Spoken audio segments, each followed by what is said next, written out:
ఈరోజు దేవుని వాగ్దానం, శాశ్వతమైన ప్రేమతో నేను నిన్ను ప్రేమించుచున్నాను.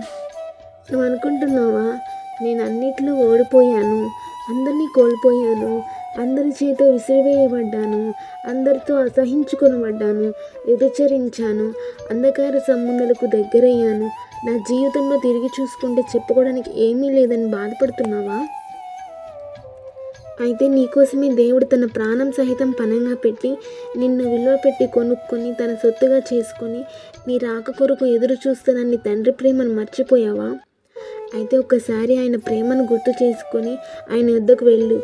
మరెన్నడూ వ్యర్థమైన వాటిని చూడకుండా విలువైన తన ప్రేమతో నిన్ను హక్కున చేర్చుకొని ఆదరిస్తూ ఆనందమయంతో నింపి అంతం వరకు అండగా ఉండి నడిపిస్తూ ఆయన ఉన్న ఆ అంతఃపురంలో నిన్నును ఉంచుతారు. ఆమేన్.